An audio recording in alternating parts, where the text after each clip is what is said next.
C'est une journée où nous devons apprendre, nous devons écouter, nous devons lire afin de recevoir du royaume de Dieu, le royaume de Satan.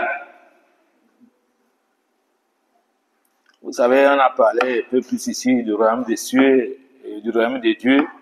Nous devons aussi parler du royaume de Dieu, du royaume de Satan et des dieux qui sont finalement opposés à la fin. Nous avons parlé du royaume des cieux. Nous avons convenu que à la finalité, c'est le royaume de Dieu. Parce que Christ travaille. Il travaille pour le royaume de Dieu. Lui-même, son royaume, c'est le royaume des cieux. Donc, quand il a été envoyé par le Père, il est venu pour travailler. Il est roi. Le Père l'a couronné roi. La Bible nous dit qu'il a donné un nom qui est au-dessus de tout nom. Afin que tout genou fléchisse. Tout genou fléchisse au ciel, sur la terre, sous la terre. Et il est roi. Et quand les Juifs pouvaient lui dire que tu es roi, il dit, tu le dis. Mais il ne comprenait pas. Et il disait toujours, mon royaume n'est pas d'ici. Et nous devons aussi chercher à comprendre la source maintenant. C'est pour cette raison que nous allons parler du royaume de Dieu, du royaume de Satan. Alors, nous allons donc comprendre que lorsque Dieu décida d'établir son royaume, Dieu s'est décidé d'établir son royaume. Qu'est-ce que le diable a fait? Le diable se rébella. Il décida aussi de faire son royaume. La Bible nous apprend beaucoup de choses. Nous savons là où le diable arrive bien. Mais la Bible nous dit qu'ici, lorsque Dieu décida d'établir un royaume, le diable se rébella et décida d'établir un royaume, pas simplement, mais un royaume rival de celui de Dieu. Ça veut dire qu'il y a une rivalité entre Dieu et Satan. Satan a créé donc sa part des royaumes. Et vous savez que Satan, c'était un prince puissant du royaume de Dieu. Ça veut dire qu'il connaissait déjà toutes les méthodes, tous les rouages, la composition et tout ce que Dieu pouvait faire. Donc, dans sa rébellion, il a pris donc tout ce qu'il pouvait faire. Il a décidé de faire son royaume. Il a pris à l'exemple du royaume de Dieu. Et c'est comme ça que Satan, donc, il a décidé donc d'établir, de faire aussi son royaume. Et il était parfaitement au courant des dispositions qui existaient dans le royaume de Dieu. Alléluia. Nous savons que Satan, on dit qu'il était comment son nom l'appelait? Hein? Lucifer. Ou encore quoi? L'ange des lumières. Ça veut dire qu'il travaillait. Et lorsque nous regardons bien, nous entendons bien, il était un procureur. Le procureur est celui qui connaît la loi. Même en justice, celui qui défend, même quand il écoute, il sait quel article te condamne. Il dit oui, il a fait cela, il n'est pas coupable, mais ici, là, il est coupable. C'est lui qui donc, c'est lui qui jugeait donc les anges de Dieu. Tous les anges de Dieu. Il était le procureur. Et nous savons qu'il y avait les trois grands anges. Lorsque nous l'attendons, vous connaissez très bien. Les trois grands anges. Il y avait qui et qui? Je voudrais qu'un rappel juste. Il y avait qui? Hein? L'ange. Oh. Gabriel est quoi? L'envoyé de Dieu ou messager de Dieu. Et il y avait qui?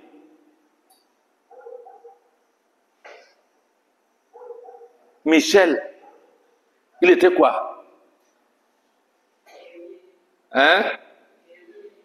Il était le chef des armées. Alléluia. Il était le chef des armées.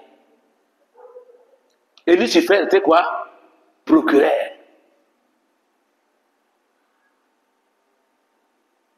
Michel était le chef des armées de Dieu. Et la Bible nous dit ici que quand Satan, Lucifer s'était rebellé, l'ange de lumière, le procureur de Dieu s'était rebellé, la Bible nous dit qu'il y a une guerre au ciel. Michel, le chef des armées, c'est lui qui a combattu contre Lucifer, le procureur. Alléluia. Est-ce que vous le savez? C'est des choses que les hommes voient ici même sur terre. Il y a des gens qui font le coup d'État. Et la Bible nous dit donc qu'il a été chassé. Michel a vaincu. Il a été chassé du ciel. Il a été propulsé sur la terre. Avec quoi? Un tiers des anges. C'est la même chose ici. Même sur la terre ici, quand il y a un coup d'État raté, celui-là, il fuit avec l'armée qui était fidèle à lui. Il fuit, il quitte le pays. Et c'est comme ça qu'ils ont été donc chassés du ciel pour la terre. Et c'est pour cette raison que la Bible nous dit, malheur à toi. Ciel, réjouissez-vous, mais malheur à la terre. Car Satan, il a commencé à porter le nom de qui? De Satan. Satan est descendu. Sachant que pour lui, il y restait très peu de temps.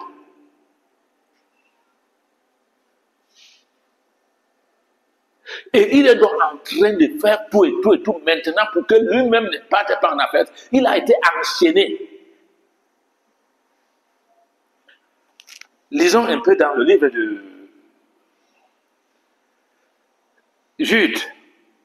Jude 1 verset, Jude 6, donc, puisque c'est un seul verset. Jude 6.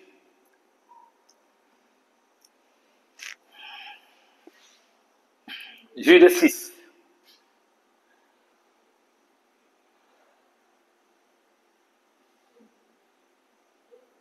Satan est une fois un prince de Dieu. Il faut comprendre ça. Qu'est-ce que Jude 6 nous dit? Mais nous voulons dire, hein? Oui.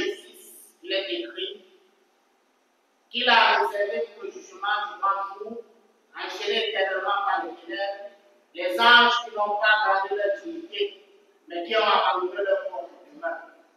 Amen. Les anges qui ont abandonné leur dignité, il les a réservé le jugement du grand jour. Actuellement, ils sont enchaînés éternellement pour les ténèbres, par les ténèbres. Ça veut dire qu'ils sont libres. Mais ils n'ont pas un grand rayon de faire n'importe quoi, ils les portent partout. Donc, ils sont enchaînés dans les ténèbres. Les anges qui n'ont pas gardé leur dignité, mais qui ont abandonné leur propre demeure. Ils ont abandonné un tiers. La Bible nous dit que sera un tiers des anges est descendu fidèle avec le coup, le punch que Lucifer voulait faire. Pourquoi il s'est révélé? Parce qu'il s'est élevé. Il voulait s'asseoir sur le trône de Dieu. Alors c'est l'orgueil. Vous savez, c'est vrai que quand on parle d'orgueil ici, il voulait s'asseoir sur le trône de Dieu pour dire que c'est lui qui est Dieu. Mais il ne savait pas que Dieu avait une autre touche. Il s'attendait à lutter contre Dieu. Il n'a pas compris que Dieu avait fait son gouvernement et tout était tracé. Dieu le savait. Et il y avait un chef des armées. C'était Michel, l'archange Michel. C'est lui qui est donc parti pour combattre contre Lucifer. Lucifer qui était une fois le prince, un prince puissant de Dieu. C'est pour ça qu'ils vont dire un prince puissant de Dieu. Et il connaissait donc parfaitement, il était au courant de tout ce que Dieu pouvait faire, toutes les dispositions qui existaient dans la royaume de Dieu. Alors nous allons donc voir que, comme il y a le royaume de Dieu, il y a le royaume de Satan, nous allons donc voir que Toutefois, quand on rencontre une manifestation satanique, il est certain qu'il existe une puissance divine. Donc, cette puissance satanique est limitateur. Ça veut dire que quoi? Ça veut dire que s'il y a une manifestation satanique, par exemple, comme nous sommes ici, nous sommes en train de prier quelqu'un ici, l'esprit malin commence à s'y manifester dans le corps de quelqu'un. Il y a aussi le Saint-Esprit qui est aussi là, non? Qui peut aussi se manifester aussi dans la vie de quelqu'un. Mais ici, maintenant, il faut comprendre que l'imitation de Satan, c'est qu'il y a le mauvais esprit qui peut se manifester dans le corps de quelqu'un, dans la vie de quelqu'un, mais il y a aussi, comprendre qu'il y a aussi quelque chose, c'est-à-dire qui est aussi une manifestation dans la vie de l'homme, en tout cas, une certaine manifestation. Ça veut dire qu'il y a une puissance qui existe, une puissance divine. Donc, cette puissance satanique est limitateur. Donc, Satan imite. C'est pour ça que quand Satan a décidé de faire son royaume, il connaissait toutes les dispositions du royaume de Dieu. Et alors, lorsqu'il a décidé de créer pour lui, il a créé aussi certaines choses qui imitent ce que Dieu a fait. Et nous allons donc voir l'exemple. Alléluia. Nous allons donc voir l'exemple. C'est que Satan, quand il a décidé de créer, de composer aussi son royaume, il a composé et il fait des choses semblables. Vous voyez, frère, c'est pour ça que quand il y a une manifestation, il faut savoir l'origine. Pose-la toi la question, l'origine c'est d'où? Alors, nous voyons donc un exemple. Il existe donc une trinité satanique. Alléluia. Il existait une divinité satanique. De même, il existe la Sainte Trinité. Il existe une divinité quoi? Satanique. De même aussi, il existe la Sainte Trinité. Qu'est-ce que c'est que la Sainte Trinité? Peut-être que j'avais déjà parlé de ça ici une fois. Nous, on nous apprenait même quand c'était encore à l'église catholique. Hein? Qu'est-ce que c'est que la Sainte Trinité? Qui montre le doigt là? Qui ne connaît pas la Sainte Trinité? Oui, maman Yvonne.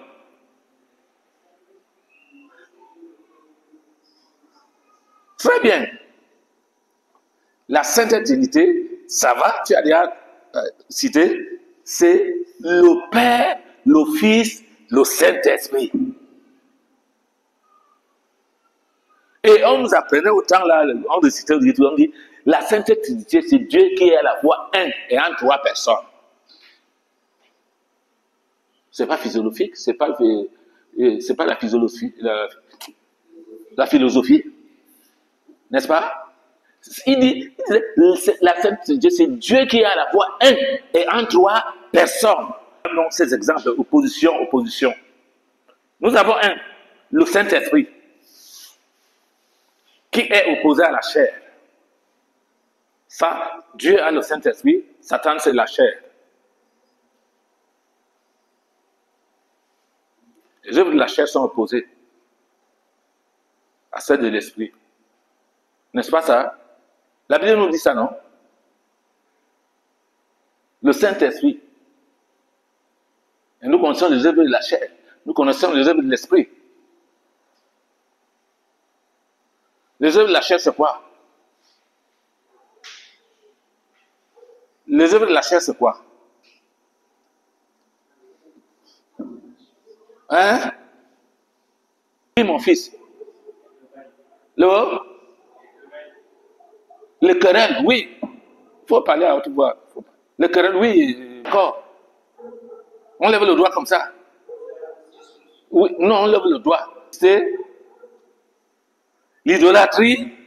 Ce qui est même très dangereux encore. Vous savez, le peuple de Dieu était vraiment menacé parce qu'il y avait l'idolâtrie au milieu d'eux. Et c'est là où il dit que Dieu dit que je suis un Dieu jaloux à cause de l'idolâtrie. L'idolâtrie, ce n'était pas pour autre chose.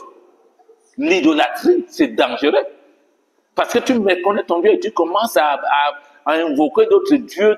C'est comme si ton Dieu n'existait plus, il était incapable. Alors ça ne pouvait pas faire, même si c'est n'importe qui, ça ne peut pas faire bien. Il est vrai que c'est un Dieu amour, mais non, non. C'est là où il pouvait dire, je ne partagerai jamais ma gloire avec quelqu'un d'autre. C'est à cause de ça. Hein. Ce n'est pas pour d'autres choses. Alors nous avons donc le Saint-Esprit qui est opposé à la chair. Nous avons le Seigneur Jésus qui est opposé au diable. N'est-ce pas, c'est là. Ça c'est pour l'autre côté, c'est Satan et sa part. Le Saint-Esprit, c'est la chair opposée à la chair. Le Seigneur Jésus opposé au diable. Le Père opposé au monde. C'est-à-dire, quand on parle opposé au monde, et c'est pour ça que nous devons comprendre que si on dit le Père opposé au monde, parce que le royaume de Dieu,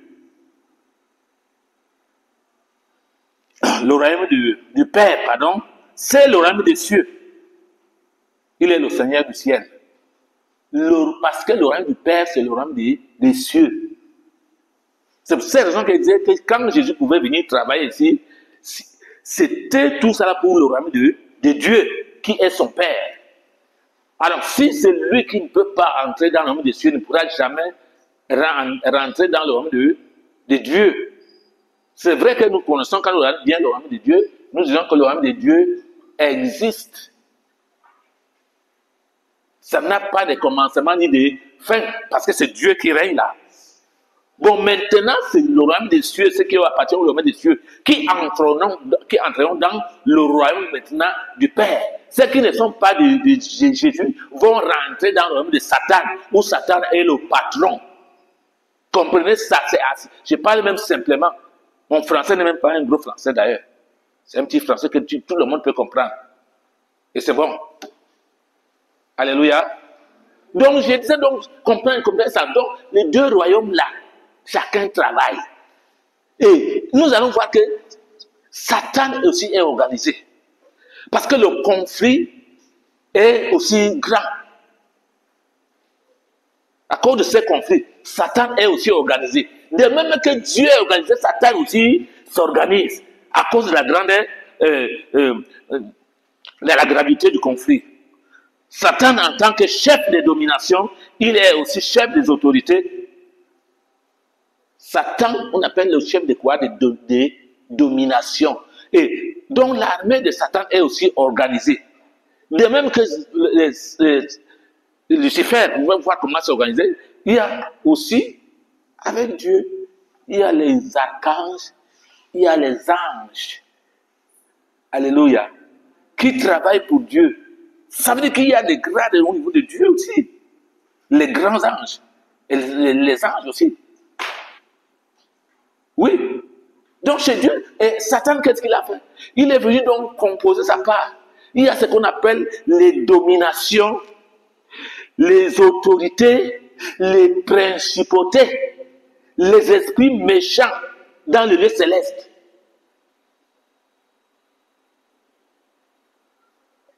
Alléluia. Je me fais comprendre?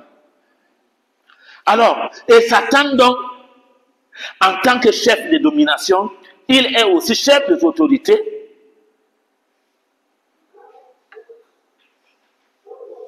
Ainsi qu'il suit, il peut aussi se transformer. Il a cette capacité d'être tout ce qui est là. Comme il est le chef de domination, il peut même être un démon. C'est un dominateur. Quand on parle de principauté, il est le chef. Donc, il peut donc être le prince, par exemple. Nous voyons il peut être, par exemple, il peut être appelé le prince de ce monde. Dans Jean 12, 31. Nous disons Jean 12, 31.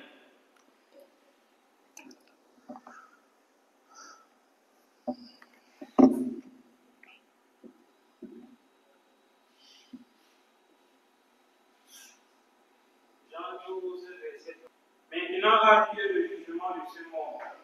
Maintenant le prince de ce monde sera jeté dehors. Amen. Il est donc appelé quoi? Le prince de ce monde. Satan. Lucifer, l'ange de lumière, il est devenu Satan. On appelle loin dans tous les noms.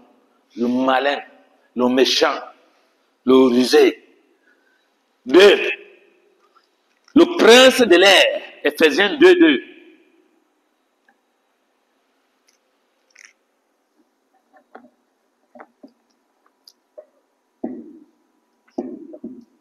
Éphésiens 2, verset 2. Dans lesquels vous marchiez autrefois, selon le plan de ce monde, selon le prince de la puissance de l'air, l'esprit qui agit maintenant dans les fils de la rébellion. C'est l'esprit qui agit maintenant dans les fils de la rébellion, le prince de l'air. Satan, on l'appelle aussi, il porte plusieurs noms. C'est un monsieur, c'est un puissant prince de Dieu. Frère, il était un puissant prince de Dieu. Vous savez, à un moment, quand quelqu'un est élevé, s'il est orgueilleux, parce que c'est l'orgueil qui est entré en lui, il est devenu très orgueilleux. Alors il s'est dit qu'il pouvait aussi, comme il pouvait trancher, il punissait même les anges, ceux qui faisaient ce qui n'était pas bon, c'est lui qui les tranchait, il pouvait les foutre en prison. Alors il a vu que tout le monde, tous les anges l'obéissaient. N'est-ce pas? Alors il s'est dit que, mais comment? Tout le monde m'obéit. Mais il y a quoi encore d'autre? Donc, ce Dieu-là même, moi, il vous dit que ce Dieu-là, bon, c'est moi maintenant ici. C'est moi qui commande. Hein? Il dit, c'est moi qui commande. Il a cherché à monter dans sa sur le trône, prendre le commandement de la terre. Mais il ne pouvait pas. Le prince de l'air, le prince de ce monde, le prince des démons.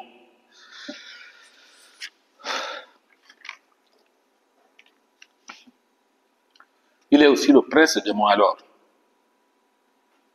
Alors, quand nous parlons de démons, les démons aussi, nous voulons parler de démons.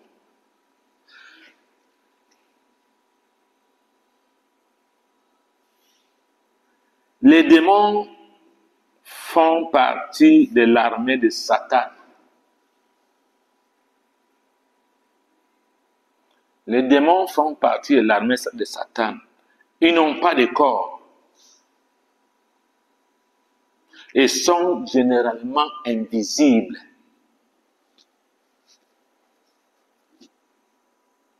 Donc, on ne va pas vous dire que, on ne va pas vous donner la forme d'un démon, comme certains donnent la forme de Satan. Il fabrique quelqu'un avec les cornes. Et généralement, c'est noir. Vous dites que c'est le noir qui doit être le démon. Non, il n'y a pas ça. Dieu n'a pas de couleur. Alléluia. Donc, les démons, ils sont non pas de corps, ils sont généralement invisibles.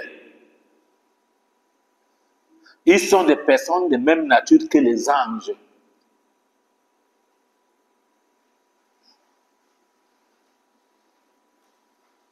Ils sont personnes de même nature que les anges. Ils présentent les caractéristiques suivantes. Les caractéristiques d'un démon. Vous savez comme ils ne sont pas visibles.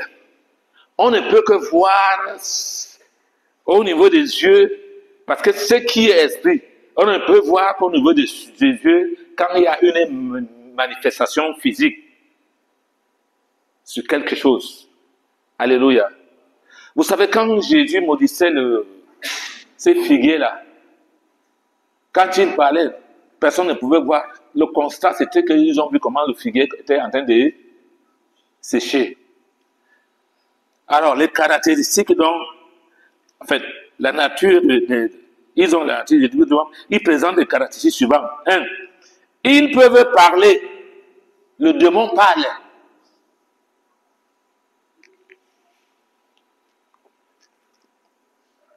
Marc 5:9.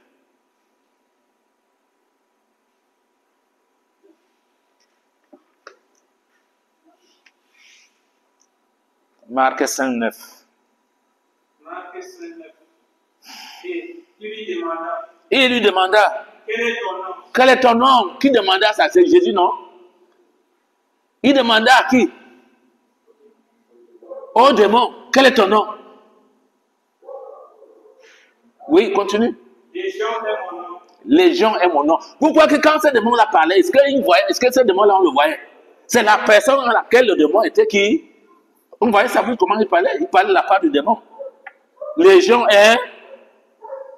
Légion est mon nom, Lui répondit-il. Car nous sommes plusieurs. Légion est mon nom.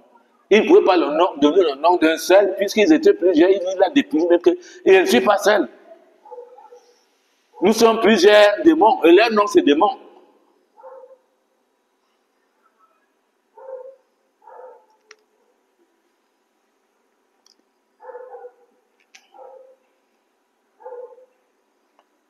Deux, ils savent comment agir avec les gens.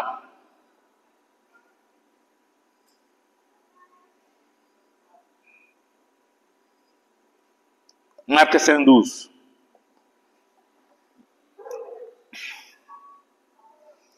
Ils savent agir avec les gens. Là, il parlait à Jésus. Marc 5:12. Et les démons le prièrent, disant. Et les démons les prièrent. Ils parlent avec les gens. Envoie-nous dans ce faux, afin que nous entrions en eux. Alléluia. C'est les démons qui parlent à qui? Pardon, envoie-nous dans ce troupeau. Le démon parlait. C'est lui qui te dit qu'il ne parle pas. Quand quelqu'un tombe, il parle, ou bien il parle. Et il faut discerner, nous devons comprendre, nous devons savoir. Quand un démon parle en l'homme, il faut savoir. Et nous allons voir, il y a beaucoup de ces manifestations que nous allons voir un peu. Il est vrai que nous n'allons pas finir ça, nous allons continuer un autre jour. Mais nous allons voir. Le démon parle. Quand quelqu'un ne dit pas que ceci, cela, non, le démon parle. Quand il est devant un supérieur, lui-même, il est obligé de parler.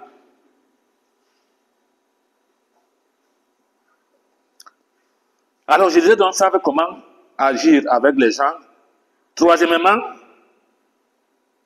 ils peuvent choisir. Marc 5:10.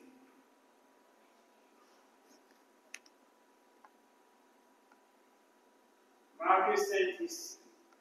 Et ils le prièrent instamment, de ne pas les envoyer hors du pays. Il a donc choisi de ne pas les envoyer où? Hors du pays. Il préfère rester là.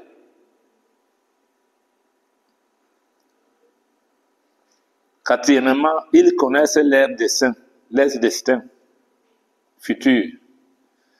Ils connaissent leur destin futur. Matthieu 8:29.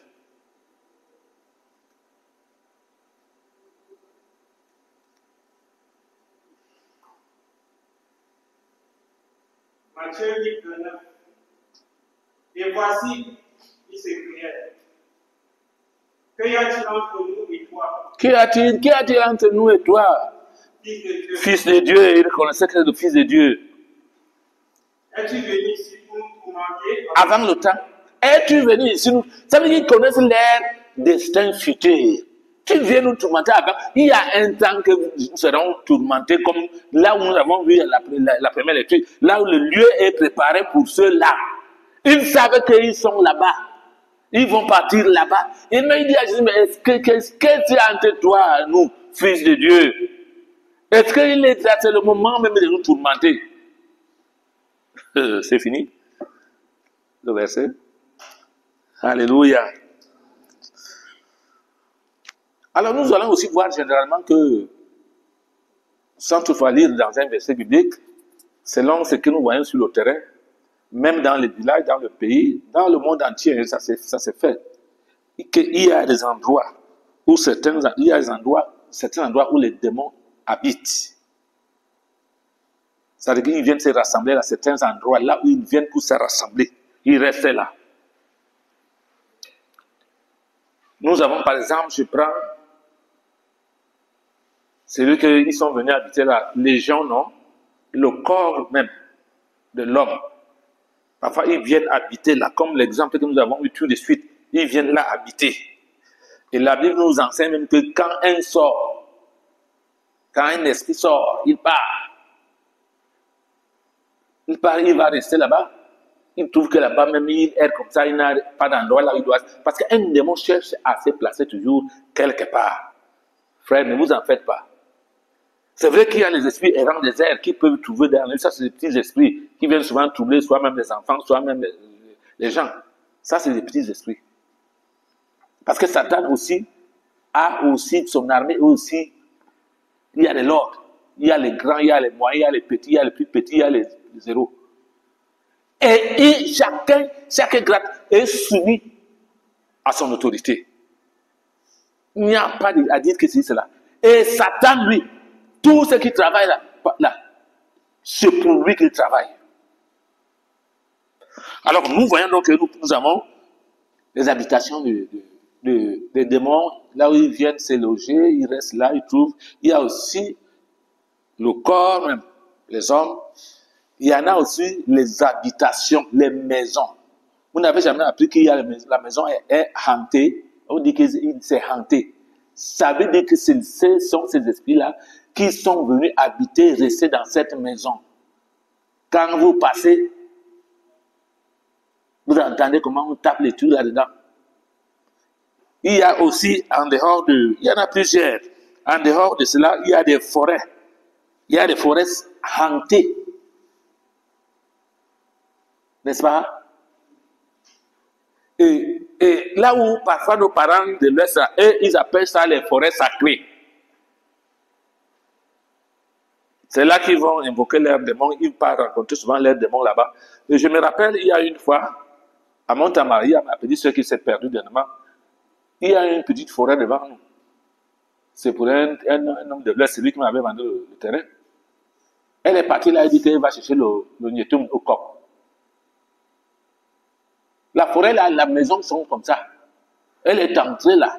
Elle s'est trouvée là en train de tourner, elle ne connaissait même plus. Là, elle passait trouver là-bas. Après, il entend des gens parler, il dit, oh, je suis perdu. Ça veut dire qu'elle tournait là. Elle dit, oh, je suis perdu. Il dit à ces gens-là, je suis perdu.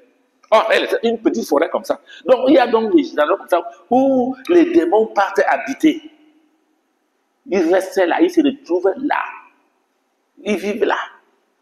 Et quand ils peuvent sortir pour venir opérer, ils le font.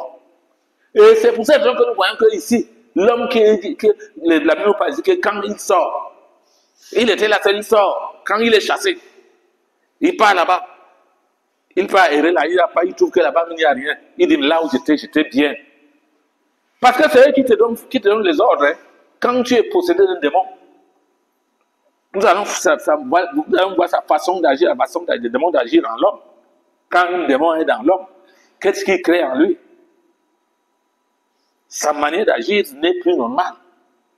Le comportement change. Ce n'est plus d'un homme normal, d'une personne normale. Non. Alors, ils cherchent dans les endroits comme les forêts. Et ce sont des endroits où ils font leur demeure. Et s'ils rassemblent souvent. Nous devons voir dans les manifestations dans la vie d'une personne. Comment le démon se manifeste. Quand il se manifeste, nous devons comprendre que ça, c'est un esprit démoniaque, comme on appelle couramment. Un esprit démoniaque. Il y a ce qu'on appelle le bavardage. Incontrôlé. Il y a le bavardage incontrôlé. Vous avez jamais vu quand un fouet, même là, quand il marche en route, il arrive ici, il parle. Il est là, il passe encore. Il vient ici. Hier, c'était hier. J'ai vu une femme. Elle grondait, c'était même où? Là où j'étais, c'était ici à Obili. Je suis allé pour faire le truc. Elle arrive, mais... Non, c'était ici à Bimassi. Là où on fait les photocopies, là. Au niveau des impôts. Elle s'arrête, les femmes qui font les photocopies, là, elles disent, quand je n'ai pas, vous pouvez comprendre. Vous voulez créer la guerre mondiale ici? Hein? Vous voulez créer la guerre mondiale? Mais pourquoi je m'amuse? Elle était même sérieuse. C'est comme ça qu'elle marche aussi. Elle gronde, elle parle, elle dit de tout. N'entendons pas, encore même quand nous regardons l'homme, c'est même encore pire. Parce que quand l'homme te parle, tu as peur. Tu dis, mais l'homme, s'il peut faire comme ça, il tombe même sur moi. Donc, c'est-à-dire qu'il y a ce qu'on appelle un bavardage incontrôlé.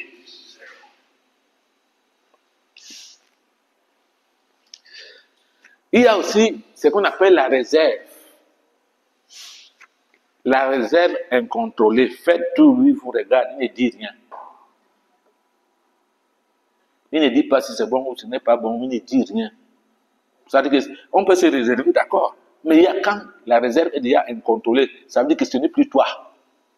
Ce n'est plus tes pensées, c'est les pensées de l'adversaire du démon qui est en toi. Parce que le démon parle en l'homme. Il y a donc une réserve incontrôlée. Il y a aussi un amour incontrôlable. Un amour incontrôlable. Par exemple, je prends une chose simple. Quelqu'un aime la nourriture. Quand tu veux lui parler de la nourriture, ou alors là où il y a la nourriture, moi je connais un comme ça. Lui, il sait qu'au deuil, on mange. Tout le monde qui est là va manger. Quand il finit le deuil ici, il apprend que le deuil est encore dans l'autre village. Il part là-bas. Il amène sa nappe, même s'il ne connaît pas. Il amène sa nappe, c'est là-bas qu'il dort. C'est un cousin, il est au village. Dernièrement, on est parti le chasser à Balema. Et toi, tu viens chercher, tu connais qui ici. Il sait qu'il va manger, il va boire. Hein? Là, c'est déjà autre chose. C'est un amour incommun. Il aime la nourriture, il aime la boisson, il aime le vin. Il devient comment? C'est un esprit démoniaque, mes amis. Tout ça, nous devons comprendre ça parce que demain, il peut avoir une manifestation devant toi. Tu dois comprendre, tu dois discerner, tu dois comprendre que ça, ce n'est plus le Saint-Esprit, ce n'est plus l'Esprit de Dieu, même pas l'Esprit de l'homme. Parce que l'homme aussi a un esprit. L'homme aussi a un esprit. L'esprit de l'homme n'agit pas comme ça. L'homme est quand même conscient. Un homme doit être conscient. Parce que Dieu a mis quelque chose en l'homme qui contrôle l'homme aussi. La conscience. On appelle ça la conscience. C'est pour cette raison que quand tu fais quelque chose, un homme normal, c'est quand il fait quelque chose qui n'est pas bien, il sait que ce qu'il fait là n'est pas bien. Même quand il n'est pas enfant de Dieu comme toi, il sait que ce que je fais là n'est pas comment? Bien. C'est la conscience elle-même. Lorsque tu fais quelque chose de mauvais, même quand on te dit que ce que tu fais là est mauvais, même si tu dis que non, comment tu dis que c'est mauvais? Ta conscience te dit même que non, ce que tu fais là aussi, même quand tu lui dis que ce n'est pas mauvais, c'est mauvais. Donc c'est un peu ça. Mais ici, quand c'est déjà un esprit démoniaque, c'est incontrôlable. Donc c'est pour cette raison que nous parlons de l'amour incontrôlable. Même au niveau de la nourriture, il y a beaucoup d'autres choses. Il y a aussi un désir incontrôlable. Désir incontrôlable. Par exemple, quelqu'un qui veut toujours se faire remarquer. À tout moment, il faut qu'on sache que c'est lui. À tout moment, on sache que c'est lui, qu'on dise que c'est lui. Non, ça devient autre chose. Il veut se faire remarquer, se faire voir sur tous les points que c'est lui. Non. Et ça devient déjà, quand ça devient déjà, tu ne peux plus te contrôler ou bien pour te saisir, ça veut dire que c'est déjà un esprit démoniaque qui habite en toi. Il y a aussi un désir incontrôlé du sexe. Du sexe. Moi, j'ai appris à un garçon qui a dit qu'il a pris une fille. Pourquoi? Parce qu'il fallait qu'il fasse l'amour tous les jours que Dieu a créé. C'est la fille, hein? Ce n'est pas l'homme. Parce que ça arrive aussi à l'homme. Tous les jours, tout le temps. Il dit, le gars lui donne tout. La nourriture, elle mange, elle est là à la maison, tout ce qu'elle demande, le gars lui donne. Mais il y avait un excès. Parce qu'il fallait tout le temps, tous les jours. La fille lui demande. D'abord même que c'était d'abord, en fait, la fille hein, qui a fait fuir le garçon. Donc, il y a ce qu'on appelle un désir incontrôlable du sexe. Comprenez que ça, c'est un démon. Il y a les gens qui lui disent non, ne fais plus ça. Tu dis oui. Dès que tu tournes le dos, il continue à le faire. Demain, tu dis que ne fais plus ça. Dès que tu tournes le dos, il continue à le faire. Ça veut dire qu'il n'est plus, il est déjà incontrôlable. Il a un esprit en lui, c'est un esprit quoi? Démoniaque.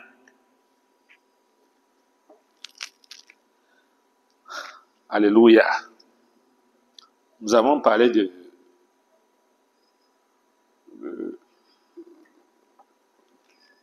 service. J'étais même déjà où? Oui. Oui, nourriture, oui. Désir incontrôlé du sexe.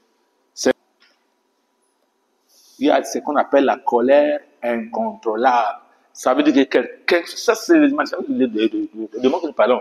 Quelqu'un peut se fâcher, il pose un acte, quelques minutes après, il se met à pleurer, il dit qu'est-ce qui m'est arrivé.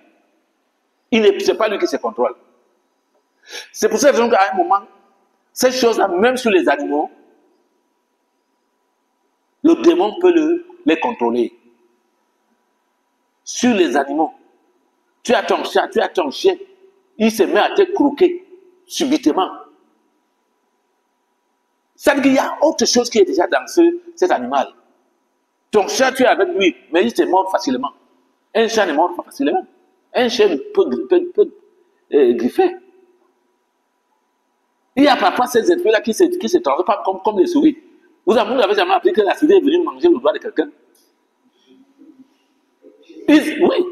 Le pied, oui, il vient, il te croque. C'est un esprit qui est derrière ça. Il y a des gens qui se transforment en souris, non? Oui. Il y a des gens qui se transforment en chat, en rat. Et tout ça là, nos parents appellent ça quoi, les totems? Pour eux, c'est une coutume, c'est normal qu'il soit, puisque tu ne demandes même pas. Quand tu nais, on te donne. Tu es de quelle famille? Ils ont les totems, ils te donnent. Pendant que tu es petit. Même quand tu entends les serpents là, quand c'est une famille où c'est les totems, c'est le serpent, mais les enfants, tu vois, ils voient même le serpent venir passer, ce n'est pas leur problème. Ils sont déjà habitués. On appelle ça les esprits familiers. Ils disent qu'ils les protègent. C'est des esprits familiers. Et ces esprits doivent se nourrir. Et ils se nourrissent de quoi?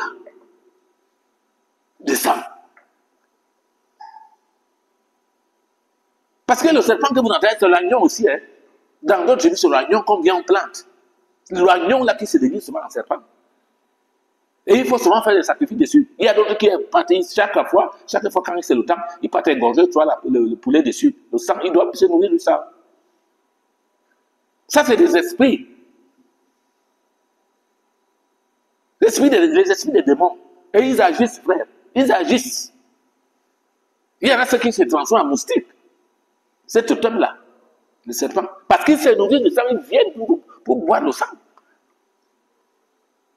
Donc, c'est un peu ces choses-là, il faut essayer de comprendre. Donc, c'est un peu ça. Je disais donc, on parlait de quoi? De colère. N'est-ce pas? Une colère incontrôlable. Donc, c'est fâché, tu sens que ce n'est plus lui ici qui s'est fâché. Un homme simple, un homme naturel, quand il se fâche, tu connais quand même quand il se fâche. Mais quand il est déjà possédé, la manière qu'il se fâche, tu t'amuses, il va poser un acte. J'ai vu un message. En tout cas, j'ai appris parce que je n'ai pas assisté. Je suis arrivé. Ils ont déclenché une bagarre. Un gars a pris la bouteille. C'était le serviteur ou le monsieur qui servait là-bas. Il a cogné sur l'autre. Il est mort. Son frère, c'est un autre bandit, c'est un fumeur de champ. C'est un esprit, vous savez que même le tabac là, c'est un esprit qui vient derrière. C'est un démon qui vient et tu fumes ça. Si tu n'as pas encore fumé, tu n'es pas tranquille. Parce que tu es poussé par cet esprit, par ce démon. Le gars l'a tiré, il est venu au commissariat. Le gars était enfermé au commissariat. Il est venu avec la machette.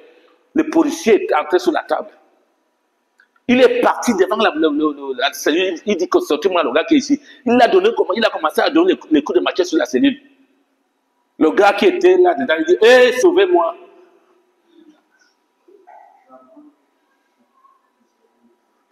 Le chef de poste de police était obligé d'appeler la brigade pour le renfort.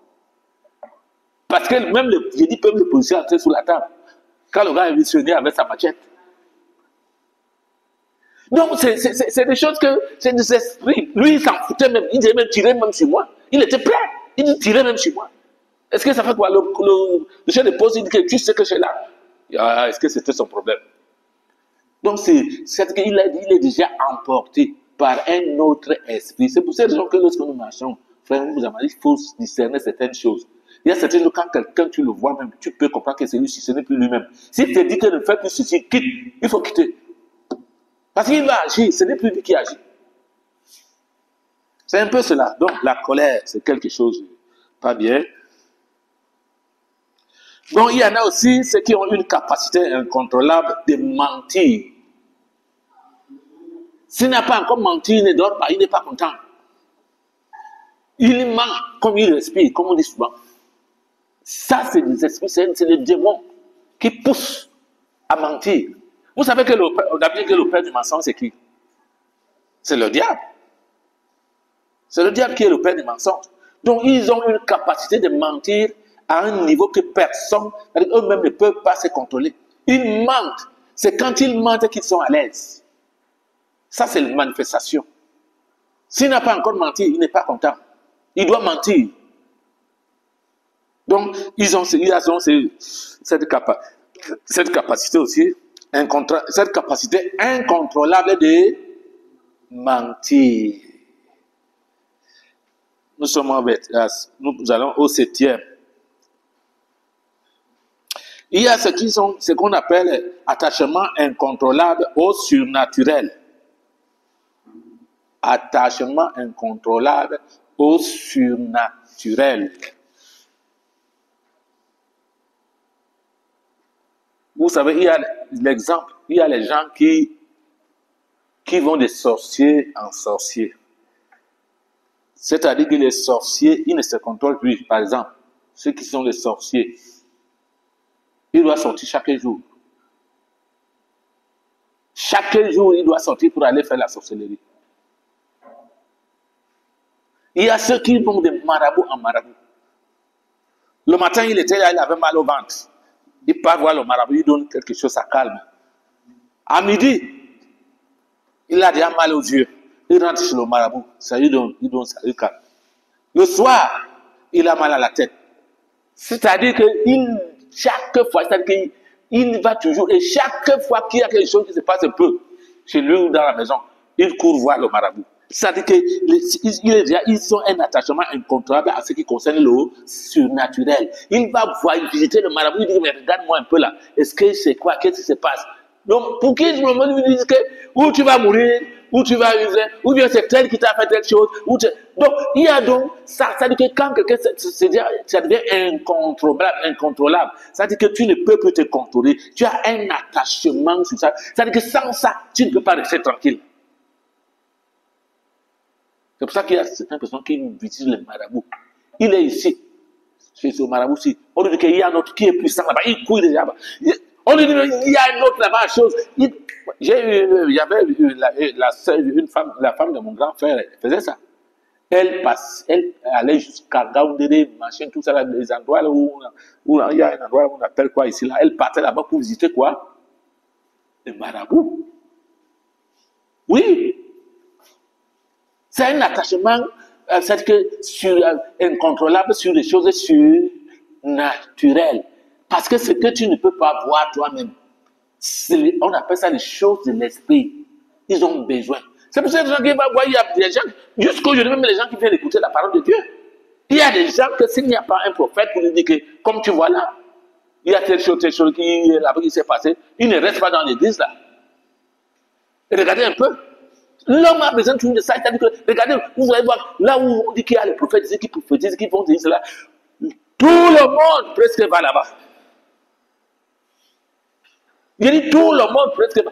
Pourquoi c'est un attachement incontrôlé à des choses naturelles? Or, qu'est-ce que les Écritures nous enseignent? Dans les Écritures ici, qu'est-ce qu'elles nous enseignent? Monsieur, tu as un Dieu. Quand tu veux te renseigner, quand tu as besoin de quelque chose, confie-toi à lui. Alléluia. Confie-toi à lui. Je vous ai pris un exemple ici que quelqu'un qui quittait Douala, sa belle-fille a quitté Douala pour venir se faire soigner, se faire visiter là-bas chez un marabout chez nous au village. Là. Son beau-père avait l'auberge qui est à Goura. Il a amené sa belle-fille. Ils ont pris le rendez-vous le lendemain. Le voyant, le guérisseur là. Il rentre là, il a fait des dizaines, on trouve seulement qu'il y a des cris. Qui? Le marabout là est mort. Qu'est-ce qu'un homme peut te dire? Les prophètes, s'ils sont par exemple des dieux, ne travaillent pas dans le désordre, mon ami. Ils n'attendent pas que chaque fois quand il vient, il te regarde, il prophétise sur toi. Non, il a reçu de Dieu quand? Le prophète, c'est lui qui travaille au milieu de l'assemblée. Dieu lui dit, bon, voilà mon peuple. Dit que voici où c'est. Et que ce qu'il dit, ça doit être contrôlé dans la Bible, dans les Écritures. Voilà le prophète de Dieu. Et je vous ai dit ici, on parle du royaume de Dieu et du royaume des cieux. Satan est l'imitateur de Dieu. C'est pour cette raison que nous avons vu tout ce qu'il y en a ici. La Sainte Trinité et puis la Trinité satanique. La Sainte Trinité et qui est le Père, le Fils et le Saint-Esprit. Et la Trinité satanique qui est il y a le monde, il y a nous avons parlé du monde, nous avons parlé de la chair, nous avons parlé aussi du monde, du diable, de la chair. Nous avons parlé de la chair, du diable, du monde. Or, la Trinité, la Sainte Trinité, c'est le Père, le Fils, le Saint-Esprit. Et c'est pour ça que nous avons pris donc les exemples de chacun qui est opposé, comme Christ est opposé à Satan. Et nous devons donc comprendre ces choses, que c'est ainsi que Dieu lui travaille. Il ne travaille pas parce que même quand nous parlons, nous allons même au niveau du parler en langue. Il y a le parler en langue du diable. Je vous ai dit que le diable imite tout. Mais il y a certaines, mais pas toutes choses. Pas tout. Il y a certaines choses que, par exemple, les prophéties, le diable imite. Il imite. Il imite bien et proprement. Et ce n'est pas tout ce qui est. La vérité, qui est réellement la volonté de Dieu. Parce que le diable lui-même embellit le mensonge pour présenter comme la vérité. Mais au fond, qu'est-ce qu'il faut faire au fond? Bien. Nous avons aussi ces manifestations-là aussi. Nous allons au dernier. Parce que nous allons aussi voir les manifestations de maladie avant de clôturer. Nous avons aussi, 8e, des émotions incontrôlables. Des émotions. C'est-à-dire que là, on ne peut plus se contrôler, même sur les émotions. Et je connais une sœur, que même Maman Yvonne connaît, elle-même dans des témoignages à l'église, c'est que Dieu nous bénisse. Amen. Bien. S'il y a quelques questions.